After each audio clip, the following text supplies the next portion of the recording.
Hopefully this is working properly. I'm on top of quite a windy hill at the moment, so if the sound gives you any grief, let me know. There's always that awkward 15-second gap where I don't know if anybody's actually watching at all. But I can see there are 4 people on, so hope everybody's having a good day. It's a Monday. I don't normally do these things on a Monday. Normally I do them on a Sunday because more people are around. But this is the 710th anniversary of the second day of the Battle of Bannockburn. So I couldn't not mark the occasion and do something. I was busy last night. I was out for dinner with my brother and sister-in-law and my other brother. So I couldn't do a live stream last night. So I thought, better do one tonight. This is, as I say, the 710th anniversary of the Battle of Bannockburn, which is probably the most pivotal battle in Scottish history. I'm sure there are probably people out there that think there are more pivotal battles, and we could probably argue about that a lot, but without what happened in this kind of vicinity, I might not be standing in Scotland right now. So, I've not really explored. So I'm actually at the Bannockburn Visitor Centre. I've never been here before, so I thought, let's explore it together. I'm just going to turn you around so you can actually see what's going on. Good morning, Cass. Hope you're doing well. Gregory Dixon, aye. Take it that means aye, you can hear me okay. Ingrid, good evening. Hello. Hello, Laurie from California. 11 AM over there. I know it's a weekday, so it might be a bit quieter than normal, but I can see there's 21 people on so far. Can everybody hear me okay? Is the sound working okay? I've got a kind of a dead cat thing down my jumper, which should cut out the wind noise, but you never know. Technology does tend to kind of rebel a little bit. Let me turn this round. Hello, Caroline and the gang at home. Hope everybody's doing okay. Right, let me see. So this is where I am. That's the Bannockburn Visitor Centre over there, which is closed at the moment, but there's lots of interesting stuff in there, and that is a monument to the battle itself, which we will go and have a look at in a second. When I arrived, the first thing I saw was what's over there, which is like a Scotland flag and an Iron Brew flag. And for a minute I thought that the battleground, well, this isn't actually technically the battleground, but we'll get into that in a minute. I thought it was sponsored by Iron Brew, but turns out that is actually a bowling club. Ingrid, sound good. I'm glad you can hear me okay. Desiree, hello. The Scottish American, hello from Southern USA. Whereabouts in Southern USA? Eric Shipping, hello from, or Shipping, sorry if I pronounced that wrong. Hello from Stratsboro, Georgia. Hello. Laurie Royer, Vermont. Thank you very much. Dana Fletcher, Phyllis Harrison, M. Podicus, R.R. McD, Vermont. Robin Smith, Laurie Royer, hello. I've said hello to you twice, Laurie. Okay, so this is the monument. Let's go and have a look at this. So yeah, 710 years ago today, which isn't really quantifiable, is it, in terms of the way we think about time, but let me just adjust this slightly because you're at a funny angle. So this is the actual monument itself, which is definitely worth a look. What's everybody been up to today? I've had quite an eventful day. I went to I'm not sure what the initials stand for, but basically the Royal Society of Agriculture for the Commonwealth, I think, and I watched my brother Graham give a talk there this morning, which was amazing. I'd never seen anybody giving an inspirational talk at a kind of an agricultural event, so it was really interesting to see. And I've been a bit quiet recently because I've been working on a book, which is kind of mad. It's been a mad kind of week. So my normal videos have been a little bit out of sync. But here is where we are. Obviously, big saltire up there, pretty much mandatory. And we can see various bits of writing around there. Not quite sure what that's from.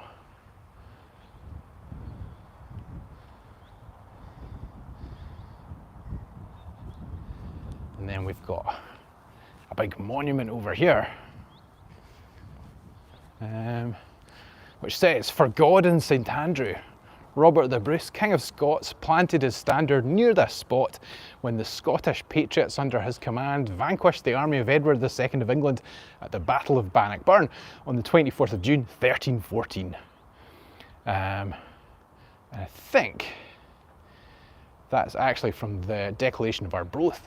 "We fight not for glory, nor for wealth, nor honour, but only and alone we fight for freedom, which no good man surrenders but with life itself."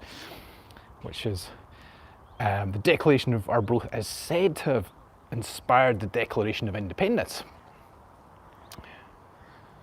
I'm not quite sure what these quotes are. I will look it up later on.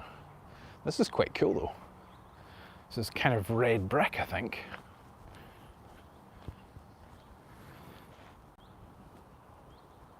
Maybe we get a better view if I turn you around.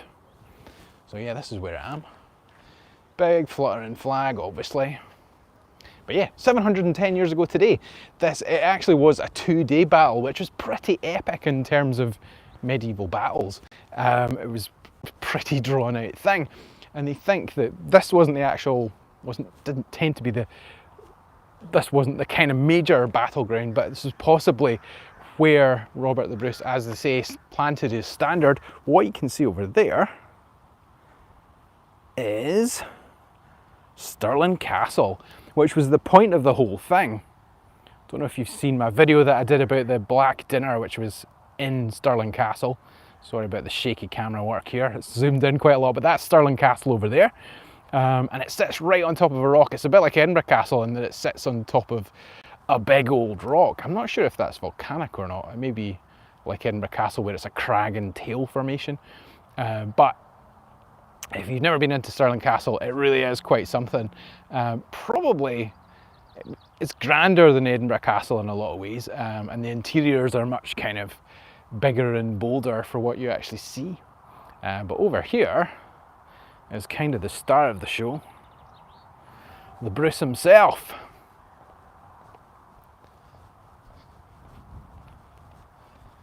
Robert the Bruce, King of Scots, 1306 to 1329, actually had himself crowned king in 1306 after accidentally stabbing a rival in Greyfriars Kirk in Dumfries. It was kind of, there were two guardians of Scotland. There was John Cummin and Robert the Bruce. And Robert the Bruce met Cummin on holy ground to kind of sort things out, but sorted them out in a different sort of a way and got himself excommunicated in the process. Then he had himself crowned at Scone without the Stone of Scone, which had been taken away. The Stone of Destiny had been taken away by Edward the Longshanks, so Edward the First of England. And then around about that time, he had to go into hiding. And some say that that's where he was in a cave when he met a spider. But yeah, here he is, the man himself. We don't really know what Robert the Bruce looks like. We do know roughly what he'd look like in terms of facial appearance, because there was a reconstruction of his face done by, I think, Glasgow University, maybe not Glasgow University, feel free to correct me on that if I'm wrong. But yes, a team of scientists essentially rebuilt his face from a cast of his skull, I think. But you can actually see another cast of his skull in Dunfermline. They have an actual model of it. It's pretty cool. But yeah, as I say, this is supposedly where he was when the English approached. So the whole reason was Stirling Castle, which is over here. If I can get you a better view of Stirling Castle through the trees. But that was under siege, because it was actually under English control. And they were still holding off, but the Scots had taken Edinburgh Castle, so Thomas Randolph, the Earl of Murray, who was Bruce's nephew, had taken Edinburgh Castle and basically razed it to the ground. Robert the Bruce didn't like castles. He wasn't a big fan of them because you had to defend them, and he was more of a guerrilla at heart, really. So from that point of view, he liked to kind of cut them down to size. But yeah, what's happening in the chat? Let's see.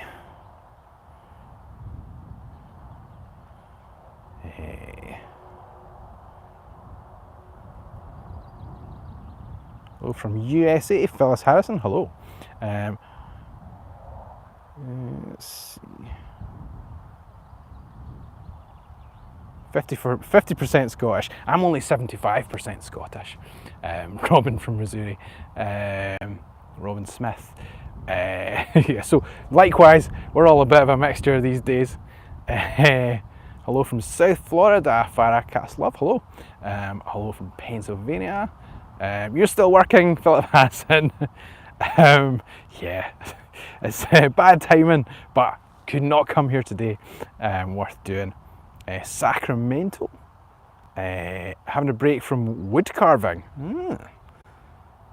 Phyllis Harrison, The Hoof GP. That's where I was today. I was watching The Hoof GP giving a talk. Ruth Smith, how's it going? Not bad. Good morning from LA. Always wanted to go to LA. Maybe I'll get there soon. Thank you for the stream. Thank you for watching the stream. Otherwise, it would be a bit dull. Specifically, a coat of arms for a friend of mine. Taking a break. Ah, cool. You're carving a coat of arms. Cool. Grumpy, Caroline Parker. Hello, Caroline and kids. Thanks for lending us your husband and father for this adventure. Yeah, I'm sure they're quite glad to get rid of me for a couple of hours. Ingrid, you're from the Netherlands. Just come home for an afternoon at the beach. Nice. I was in the Netherlands for a little while, been there a couple of times.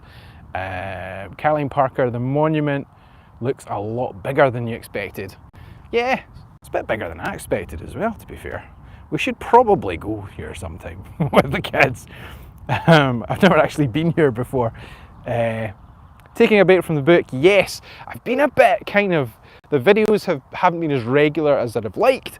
The book kind of took priority for the last couple of weeks because I've been just, the way the publishing process works is you basically have to submit your book to agents who then submit it to publishers. So I've been kind of putting together a book proposal and putting together sample stuff, and that obviously is something you kind of want to focus on quite heavily so you can actually get it done, so you can make sure it's as good as it possibly can be before you send it off. So apologies for the irregularity of the videos at the moment. I will get back to normal. There'll be a video next week. There might not be a video the week after because I'm going on holiday for a week and having some downtime with Caroline and the kids and really kind of just taking some time out, which is always good. Going up to the kind of Mulligan Tyre area, which is somewhere I've been before. Although last time I went there, I took a trailer and the tyre fell off. And when I got there, one of the wheels was actually glowing red because it had been bouncing off the road all the way up. So hopefully that doesn't happen this time. Shouldn't, because we're not taking a trailer, but the amount of luggage we need with 3 kids, you'd wonder why not. Greyfriars Kirkyard, you were there, you go. I've been kind of at the front of Greyfriars Kirk in Dumfries when I was making a video about Robert Burns, but I didn't actually get in. But maybe I'll make it there one day. I should probably do a video on that as well. It's I just reposted a video on Facebook that was a video I made a couple of years ago about Robert the Bruce and the spider and the myth of the spider. So a lot of people think the spider thing was a myth, mainly because there's no kind of historical record of it. And the first person the story about, if you don't know the story of Robert the Bruce and the spider, I should maybe tell you what it is. So essentially the story goes that he was in a cave. Some say on Rathlin Island, some say on the Isle of Arran, where I'm going to go to next week at some point. There is actually a place called the King's Cave on the Isle of Arran, and some say he was hiding out there and he saw a spider climbing up the wall and it fell down, and then it climbed up again, it fell down, and it kept doing that until eventually it succeeded and it convinced Robert the Bruce, who was in hiding and had lost some battles, and his wife and his daughter had been taken hostage by Edward I, and it convinced him to just keep trying. And some say it's the origin of the phrase, if at first you don't succeed, try again, which is always a good sentiment. But They don't think it was actually Robert the Bruce, and originally the story was told about the Black Douglas, or alternatively the Black Douglas or the good Sir James Douglas, who was actually Robert the Bruce's right-hand man, or BFF, however you want to say it these days. But yeah, more info on the book. So the book is at the moment called Scotland Unplugged, and it's basically just about touring around Scotland and trying to discover the history of Scotland for yourself, and just essentially the journey, because literally is a journey. Don't want to sound all X Factor, but just the kind of the actual journey I've been on for the last year, and trying to discover the history of Scotland and what it means to be Scottish, and just following a mad kind of dream at the age of 45, which is an odd thing to do, but yeah, so I've been writing a book about it. Still in the early stages, still only about 20% of the way through, but it's on submission, and it seems to be shaping up okay, to be honest. Quite happy with how it's going. So it's part kind of travelogue with a little bit of history and some of the stories thrown in there as well. Phyllis Harrison, your weather is much better than ours today. The weather has been beautiful today, to be honest. It's not normally like this, but it's June, so it should be. But yeah, it's a beautiful day. I'm quite impressed with the weather today. You don't want it to be too sunny when you're filming, obviously, because then your face kind of goes all shiny. My wife threatened me with powder last week, just to stop my face shining in a video. So at this time of year, you're kind of almost best filming at this time of the day or in the morning, just so people can actually see without a glow around your head. Ruth Smith, Stirling Castle is better than Edinburgh because isn't so full of tourists. Yeah, I suppose it depends when you go. Yeah, Edinburgh Castle definitely is busier. If you go in the winter, it's quite nice because it's quite quiet. Podcast, I saw the Honours of Scotland in the Castle. Yeah, I was actually writing about seeing the Honours of Scotland in the Castle, because the first time I went with my brother Graham and his two sons and my two sons as well, and it was just a bit mad. It was you sort of queued for 20 minutes just to see the actual Honours of Scotland themselves, and the Stone of Destiny was there at the time too, and yeah, it was basically punctuated with folded arms and huffing and "Are we nearly there yet?" the whole way through. Kids don't like queuing for half an hour just to see something. Where are we? Mickey H, 53, 4 AM in Victoria, Australia. 4 AM, that's mental. It's winter and freezing. Regards, Michael. Hope you're doing well, Michael. Yeah, I can imagine. I have been in Australia not at this time of year, but I've sort of flown in Australia and been freezing. So I can imagine it does get cold there. We always think of it as being really warm, but yeah, cold in the winter, I suppose. Scottish American, University of Glasgow, facial reconstruction. I thought it was the University of Glasgow, and I second guessed myself. Never second guess yourself. And Williams, beautiful Willie, yep. Zorro, Buffalo, New York. That just makes me think of buffalo mozzarella. I don't know why. Just makes me want to go and eat some pizza because I haven't had my dinner yet. Apothicus, I am 66% Scottish, Irish, Welsh, 30% Scandinavian. That makes sense. A lot of us over here are probably quite Scandinavian as well, especially down the west coast and on the islands, because obviously the Vikings kind of pitched up here in about the 9th century. Phil Sargent, that's okay, I can watch while I work. Always good.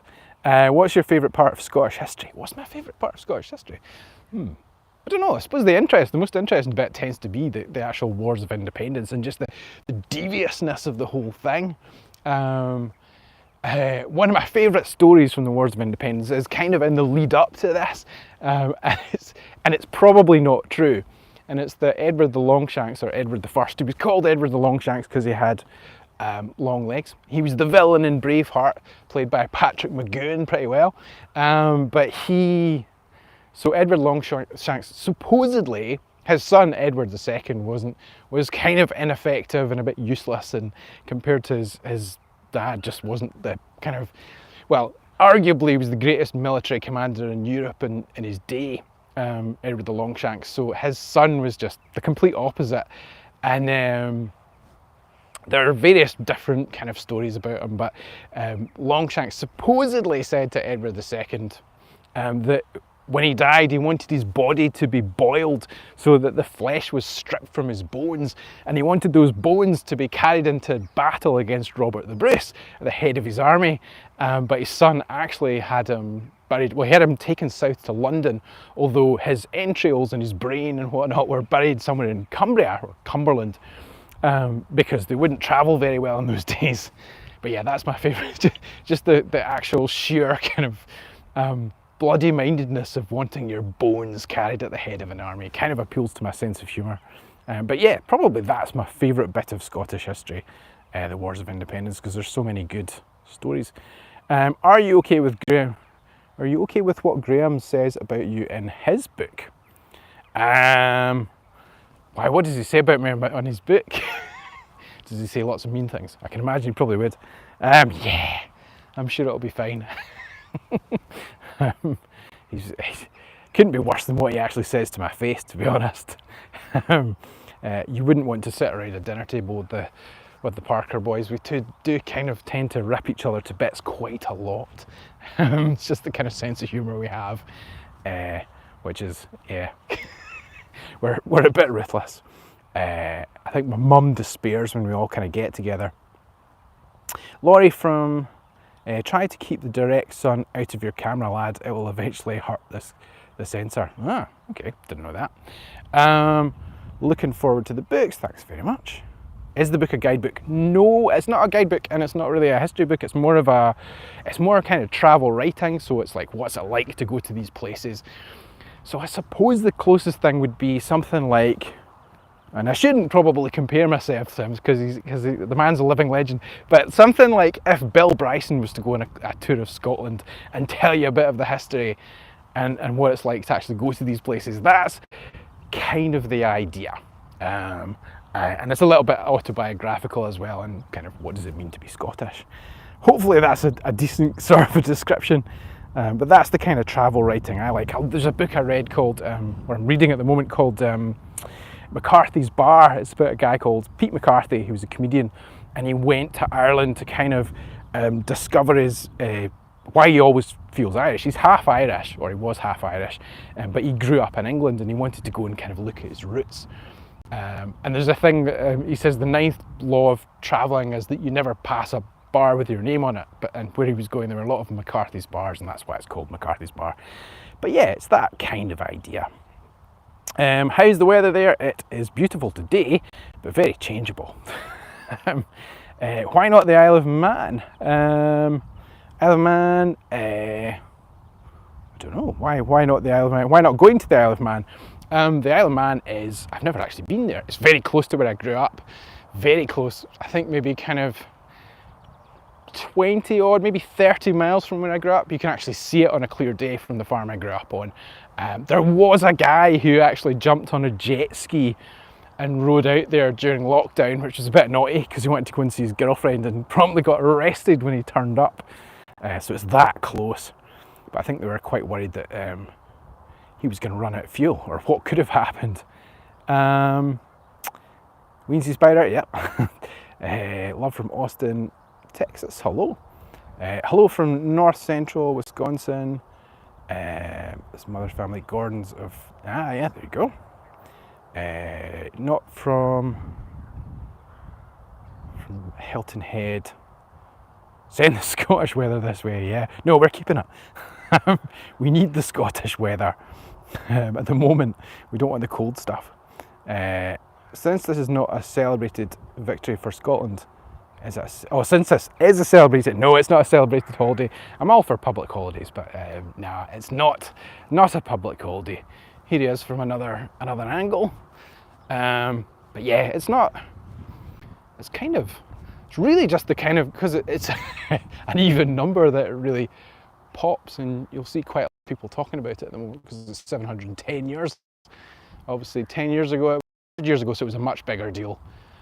People were making sort of documentaries about it, and it coincided with the Scottish independence referendum as well, so quite a big year in Scotland. Okay, so it was obviously put there by the Queen, and the Duke of Edinburgh unveiled the statue of Robert the Bruce on the 24th of June 1964. This is a 60s statue we're looking at. It's dated a lot better than some things from the 60s, I would say. There he is with his axe. Apparently, one of the first things that happened in the battle, so they were kind of standing, they reckon, possibly around here. And the English army kind of arrived, and Robert the Bruce supposedly had a crown on his helmet, which you can kind of see on the statue. And there was an English knight who saw him and thought, right, I'm just going to go for it, and took a run at him with his lance. And the Bruce pulled out his axe, charged back at him, and basically split his head with the axe. Although they think that probably didn't happen. And then there's sort of four main accounts that it all comes from, and they think they tend to disagree about what happened. But this young knight thought he would have a go at taking out the Bruce because he saw his crown, and that's what happened. And there he is with his axe. But yeah, supposedly on the first day of the battle, they were kind of around here. The English army crossed the river somewhere around here on their way to relieve Stirling Castle. So if you were in Stirling Castle and you saw Edward II's army arrive, you'd have been quite relieved. You'd have thought, we're going to get some supplies, maybe even eat within the next 48 hours. But they never actually made it here. But this is why they came. Edward the Longshanks had obviously died. He'd supposedly done the whole bones thing. Although Edward II was nowhere near Edward the Longshanks when he died, so it's unlikely that happened. I just love a good story. The English army rocked up here, and were going to relieve Stirling Castle, and then they crossed the river. But where they crossed the river, they'd dug up loads of pits. So they were kind of, the horses couldn't cross because there were all these tiny pits with spikes in them, which meant that horses couldn't cross. The only way they could get across was in a thin line, maybe 2 horses wide, which restricted the actual heavy horse. And the heavy horse in the English army was lethal. So anything they could do to restrict them was good. And then they had schiltrons, which are like sort of giant medieval spear hedgehogs, which had been used at the Battle of Falkirk, and William Wallace had used them, but the English archers had managed to put arrows into them, and the schiltrons fell apart. But the Bruce used tactics that basically meant they couldn't actually get their archers working properly because they were all bunched up. Then they tried to outflank them, and then they headed off to a place that's actually somewhere over there behind me, pointing over there, but you can't actually see me, but somewhere over there behind me in a place called the Carse. And Edward's army camped there overnight. And the next day, they reckon, they kind of excavated down there about 10 years ago, and they reckon that they were down there with metal detectors as well, and they found trinkets from war horses, effectively, kind of a crucifix that was from the actual bridle of a horse. And they reckon that that's where the battle happened. So they actually snuck up on Edward's army down there through a woods. And when they tried to run away, they advanced with their schiltrons. So they turned them into giant medieval moving spear hedgehogs and chased down the army, who then tried to escape by crossing the river. And some of them fell into the river, or fell into the burn, although burn doesn't do it justice. Burn's kind of a word for a stream in Scotland, but it's more of a river at points, and it eventually joins the River Forth, which is where the Battle of Stirling Bridge happened as well. And yeah, that's how it ended. But that all kind of happened today. The first part of it obviously happened 710 years ago yesterday. As I say, I've never actually been here before. I've been to Bannockburn before when I did a video about tartan. But the end I was in was a bit different. It was where all the mills were, although you'd never have known it because it's so it's just nature's taken over again effectively, and all the buildings are gone, which is great to see. But there was this mad tartan industry going on here in the kind of 1820s. And they used to say that the river would run red and green and yellow with all the different dyes that they used in the wool down there. A lot of history around this part of the world. Let's see. What have we got? Whoops. I keep nearly shutting this down. Looking forward to the books. Thank you very much.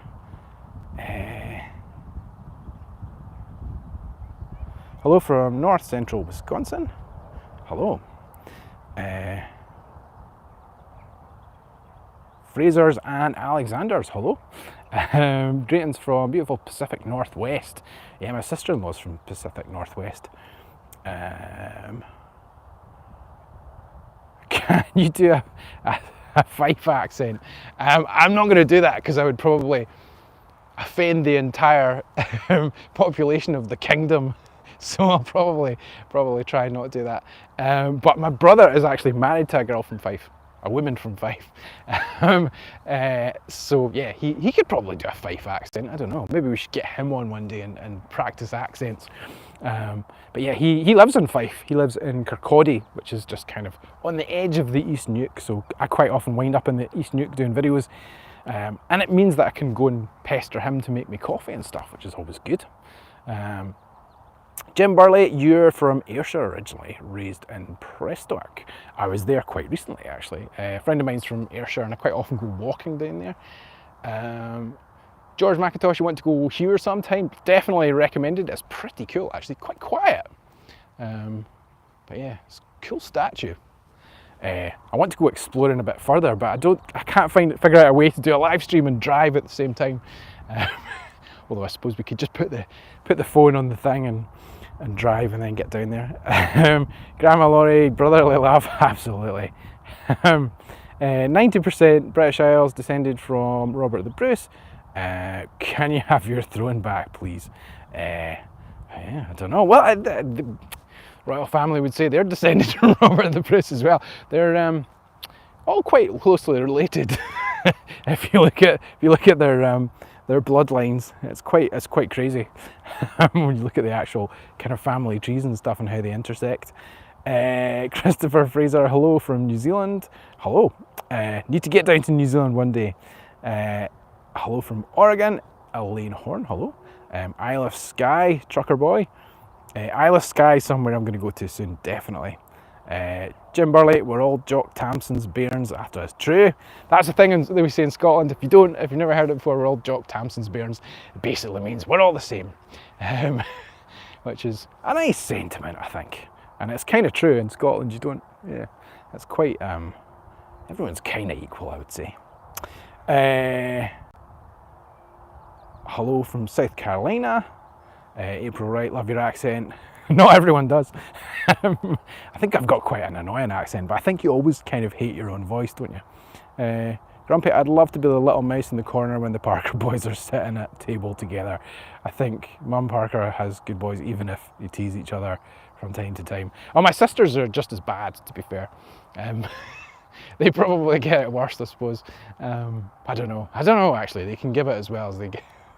We can all dish it out as well as take it, I suppose. Good morning from Oregon, St Helens, hello. Scotland needs its independence now more than ever. Hi, hello. Behave, Saoirse.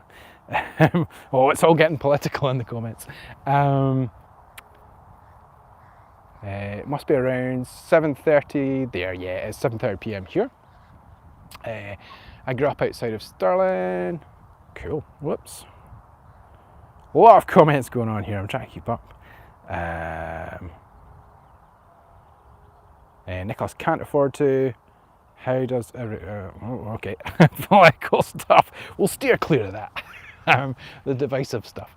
Yeah, it's kind of, it's still a debate that rages on, and goodness knows how much further it'll rage on for, I suppose.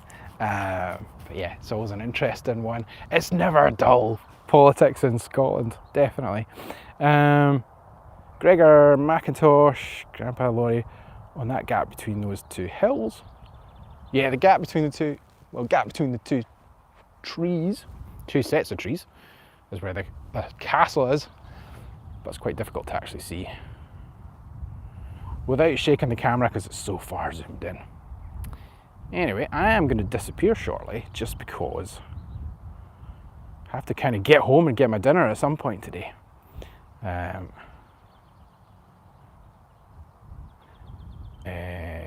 Borneo, love this channel, thank you very much. James Parker Sculpture, hi from Lewis and Emma in Fife. Hello Lewis and Emma. James, can you do a Fife accent? James is the one that's married to Leslie, who is from Fife. And actually Lewis and Emma are from Fife, so they can probably do Fife accents. Borneo, you live in St Andrews. Oh, there you go, it's Fife as well.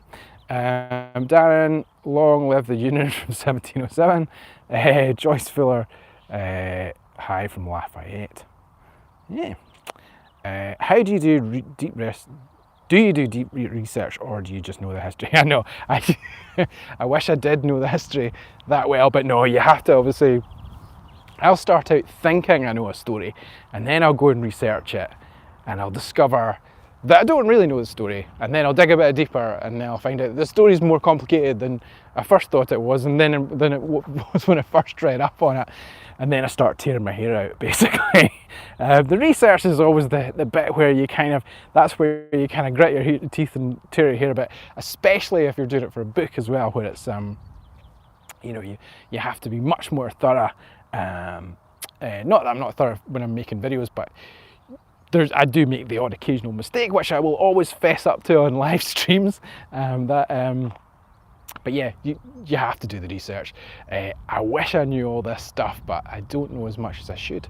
But part of the whole thing of the channel is me finding out more about kind of history, about Scottish history, and that's the fun of it. And I think that's probably the bit people enjoy, because as I'm kind of finding out about it, then I come across weird things, and hopefully the more funny, or the more I don't know, the better kind of stories pop when you're actually researching it and you don't know about it.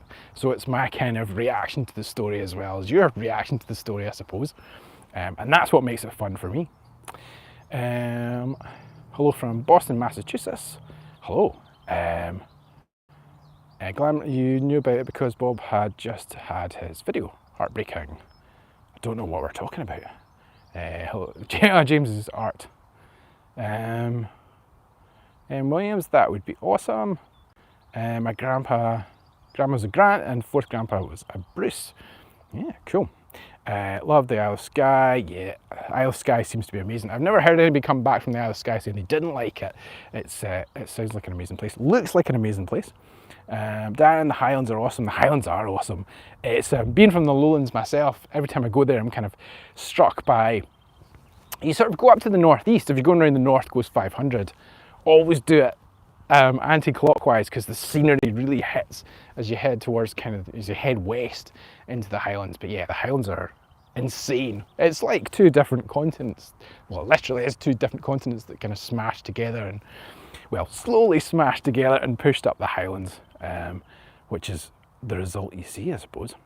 Have I been to the Shetland Islands? No, but I'm going soon, because I'm going to try and track down the most northerly distillery. Yeah, I'm going to go to Orkney and Shetland at some point very soon. Grandma Laurie, no, the tree,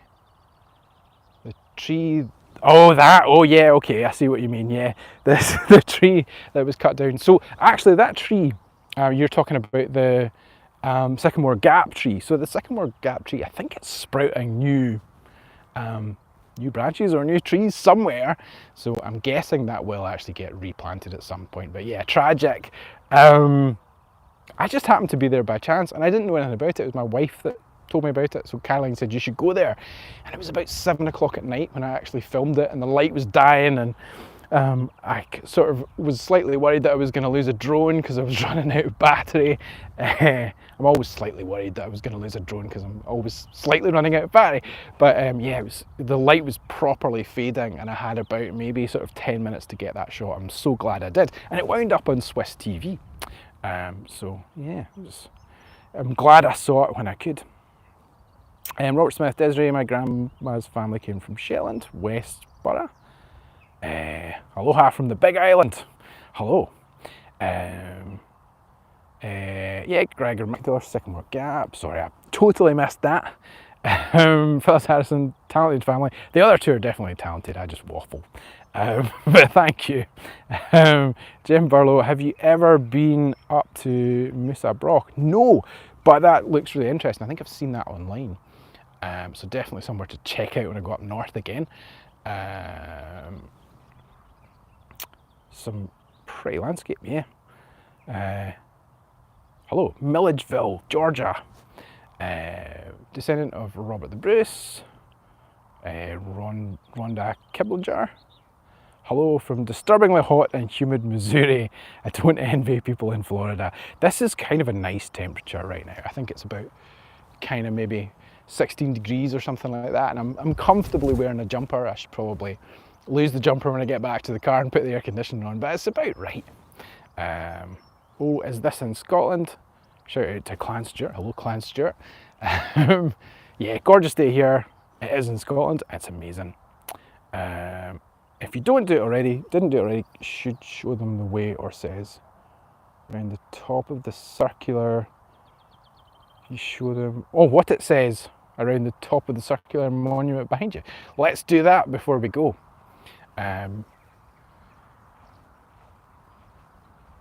Grandma Laura, yes, my video was used in the, it was used on Swiss TV when they were talking about it. So that's what that was. I thought they were joking when they contacted me on Instagram, but I usually think people are joking when they contact me on Instagram. Nicholas, will you be doing any videos in or about Aberdeen at all? I haven't any plans to at the moment, but I'll definitely get there at some point.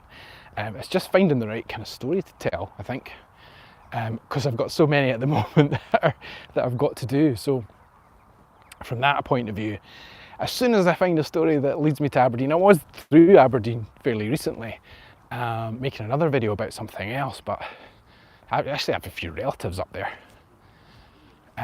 Right.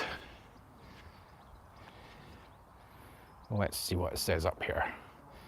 Yeah, it's a bit. Here lies our land, every airt beneath. Swift clouds, glad glints of sun, belonging to none but itself. We are mere transients who sing its westland lands and ferny breeze, northern lights and silver tides, small folk playing our part. Come all ye, the country says, you win me who make me most to heart. And that's it. Sorry, it's not a very good picture because the sun's kind of right down there. And then we've got some flowers there as well. There was a big kind of rally, I think, here yesterday, but obviously it was kind of fully booked, I think, when I looked it up.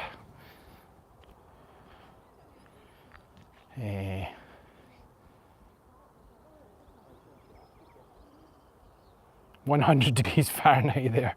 Oh, I don't know if I can convert that in my head. Have you ever visited Sweden? If you do, go the north of it. Best nature up there. Yeah, I'd love to go to. Scandinavia is a place I'd love to go to be honest.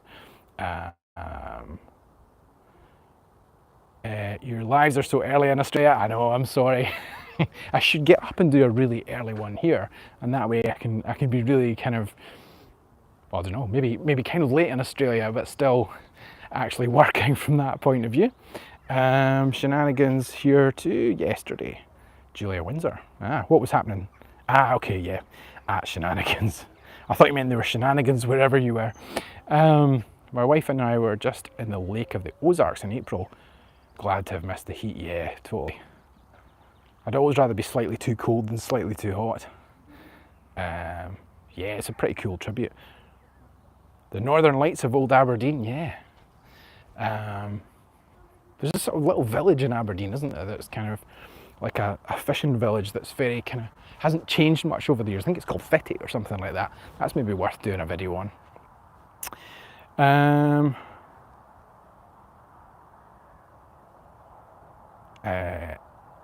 Northern Oregon, Kathleen Miller, hello. James did well this year at the flower show. Yeah, I need to get to the flower show. I actually need to go to the flower show next year. I wanted to go this year, but just time was not on my side. Jim Burley, 63 Fahrenheit here along the Skagit River. Probably pronouncing that wrong either way. You're very moved by that part of the Bannockburn, the circular bit. Yeah, it's pretty cool. It's I like it.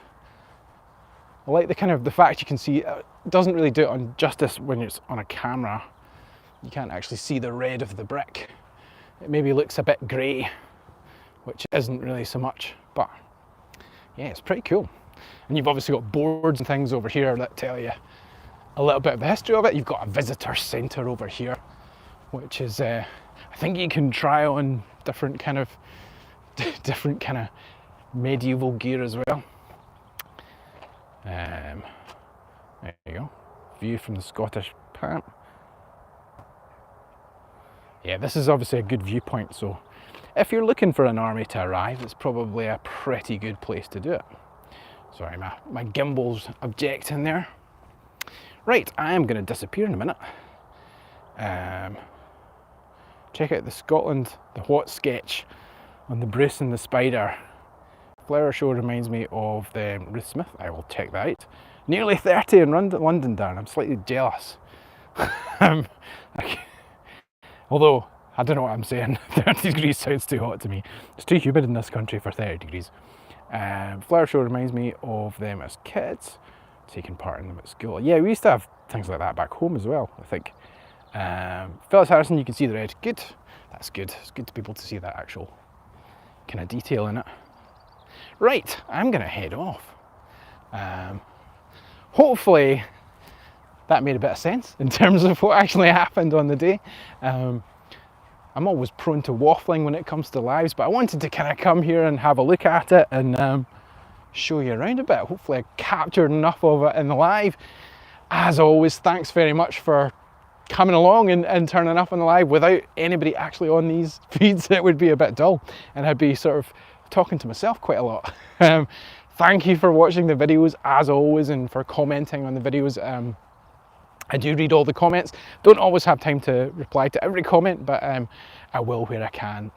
And it all helps with engagement on the channel. So thank you very much for basically keeping everything going. I hope you all have a great rest of Monday, whatever you're up to. That sounds like a weird oxymoron, doesn't it? Great rest of Monday, but have an awesome day wherever you are, whatever you're up to. And I'll see you again soon. Cheers.